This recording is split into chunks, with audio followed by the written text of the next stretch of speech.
తెలియజేస్తున్నాను. అలాగే నాకంటే ముందు చెప్పిన తమ్ముడు లాజర్కి కూడా నా వందనాలు చెల్లిస్తున్నాను. మరొక సహోదరుడికి కూడా నా వందనాలు తెలుపుతూ ఉన్నాను. యాకోబు పత్రిక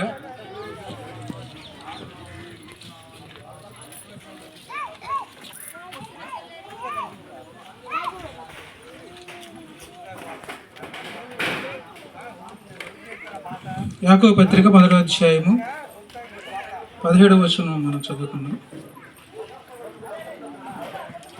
శ్రేష్టమైన ప్రతి ఈవియు సంపూర్ణమైన ప్రతి వరమును పరసంబంధమైనది జ్యోతిర్మయుడగు దేవుని తండ్రి యొద్ద నుండి వచ్చును.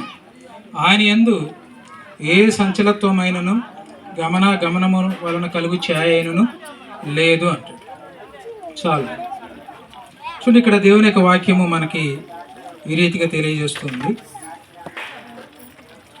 శ్రేష్టమైన ప్రతి ఈవియు సంపూర్ణమైన ప్రతి వరమును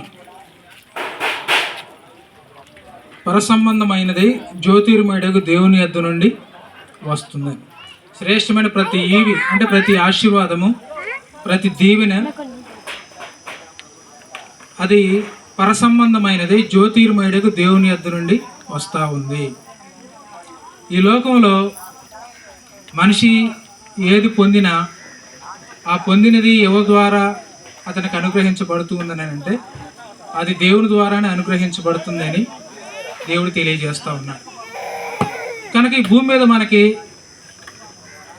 ఆస్తులు, అంతస్తులు, మంచి మంచి భవనాలు, ఇంకా ఏవైనటువంటి వసతులు, వెండి బంగారములు, ధనము, ఇవన్నీ ఏది కలిగి ఉన్నా కానీ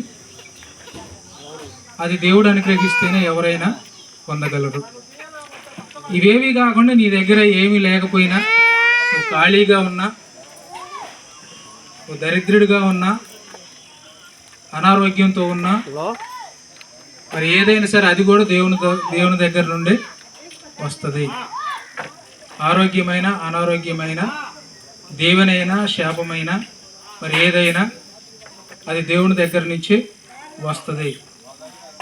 దేవుడి దగ్గర నుంచి శాపాలు మరొకరి దగ్గర నుంచి అనేవి రావు. కనుక అందుకు ఉదాహరణగా మనకి ఏబు కనపడతాడు. ఏబు దేవుని వలన ఐశ్వర్యవంతుడయ్యాడు. దేవుడు అనుమతిస్తేనే ఆయన దరిద్రుడయ్యాడు, ఆరోగ్యాన్ని కోల్పోయాడు.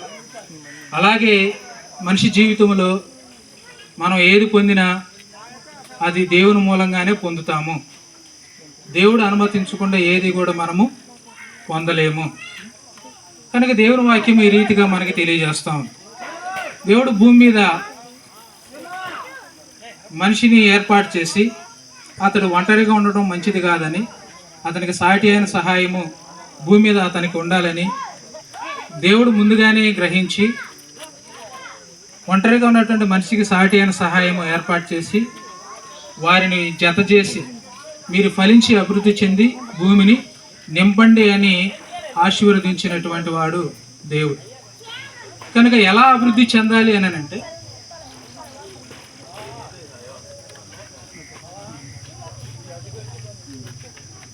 దేవుడు ఆశీర్వదించాడు అని అంటే భూమి మీద మానవులు ఉత్పత్తి అయ్యే విధంగా దేవుడు ఆశీర్వదించాడు. ఆశీర్వదించినటువంటి దేవుడు కుటుంబంలో మొట్టమొదటిగా ఆయన అనుగ్రహించేటువంటి చూడండి, ఒక వివాహానికి ఎంతోమంది బహుమానాలు, గిఫ్ట్లు తీసుకొస్తారు.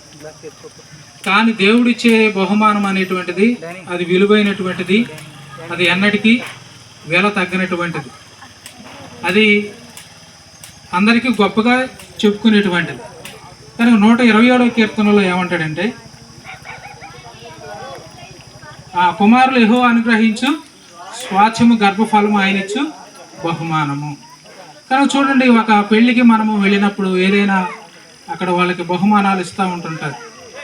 కానీ వాటిని మాకు పలానా వారు ఈ బహుమానం ఇచ్చారు అని చెప్పేసి అప్పటికి మన కళ్ళ ముందు ఉన్నటువంటి వాటిని చూసి మనం గొప్పగా చెప్పుకోవచ్చు. కానీ దేవుడిచ్చే బహుమానం లేకపోతే ఈ బహుమానాలు ఎన్నున్నా వాటి వల్ల సంతోషం కలుగుద్దా? కానీ చూడండి, మనం ఎక్కడికి వెళ్ళినా నీ పిల్లలు ఎంతమంది, పెళ్ళి అయింది అంటే ఈ పిల్లలు ఎంతమంది అంటారు కానీ నీ ఆస్తి ఎంత అని అడుగుతారా? కనుక ఆస్తులు అడగరు, అడిగేది ఏంటంటే నీకు పిల్లలు ఎంతమంది. అంటే కుమారులు ఎవరు అనుగ్రహిస్తారంటే దేవుడు అనుగ్రహిస్తాడు.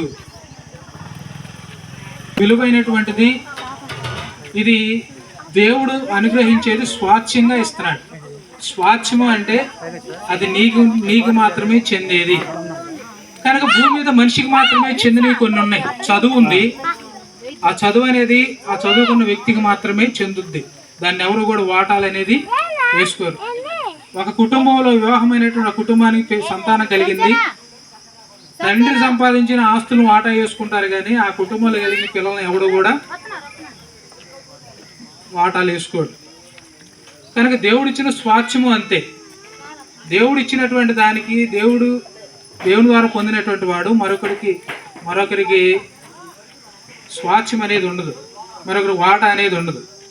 కనుక దేవుడు స్వాచ్ఛంగా ఇచ్చే బహుమానాల్లో మొట్టమొదటిగా శ్రేష్టమైనది ఏమిటి అంటే గర్భఫలము, యెహోవా ఇచ్చు బహుమానము.